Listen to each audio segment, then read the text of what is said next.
Americans love to use smartphones, and thieves love to steal them. There's a growing black market for the devices. And now cell phone carriers and the government are trying to fight back. Seth Doane is actually riding the rails. He's on the subway on the 7 train here in New York, where smartphone theft is a huge problem. Seth, good morning.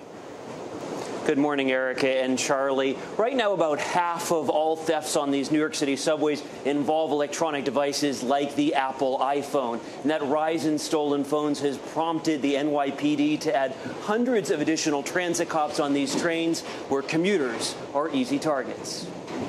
This surveillance video from inside a subway station in Washington, D.C. showed a sting operation by D.C. Metro Transit Police.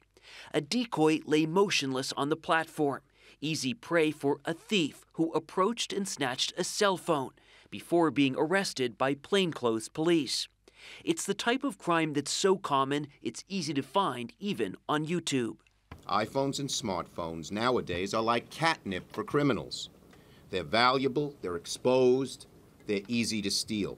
Which is why U.S. Senator Charles Schumer and NYPD Commissioner Ray Kelly announced an agreement between the FCC and the nation's cellular providers to create a database that would be used to permanently disable stolen smartphones.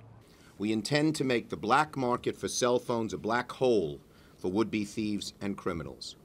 If the unique ID number of a stolen phone is added to the national database, all major U.S. service providers would know not to activate the phone. Cell phone theft in New York City jumped from 8% of robberies 10 years ago to more than 40% today. Lost and stolen phones are the #1 problem facing mobile users today, and anything we can do to reduce the incentive for thieves to steal phones is a good thing. Kevin Mahaffey is the founder of the San Francisco-based company Lookout, which created a free app to protect user data and locate lost phones.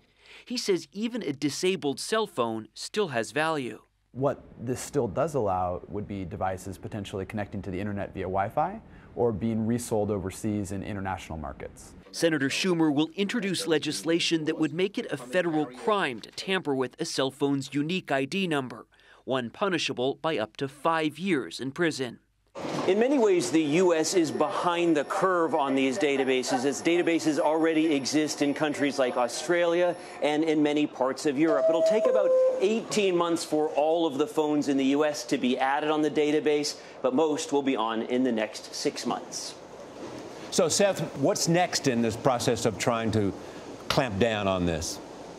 Well, Charlie, for consumers, they won't need to do a thing. Your phone already has one of these unique identifying numbers. The carrier already knows that. It's just a matter of getting it all together on one database so that cell phone providers can alert each other if someone's phone is indeed stolen. I'm sure, Seth, of course, there's always a concern that thieves could get around certain things. So in the interim, what do we need to do as consumers to protect ourselves? Well, it's really just common sense, and that's a big part of it. That's what Ray Kelly, the NYPD commissioner, was saying yesterday. It's things like don't have your cell phone in just one hand. If you're on a train, use it in 2 hands. In a lot of cases, you have people just snatching a phone and then walking out one of these doors. Also, just keeping it in your pocket, keeping it out of plain sight. It's simple things like that that can really get to the bottom. All right, Seth, thank you. Interesting, by the way, that you're taking the train out there to Citi Field, where there's a game at 1 o'clock today. For the Mets. Seth, thanks. I know, right? We're heading to Shea Stadium, exactly.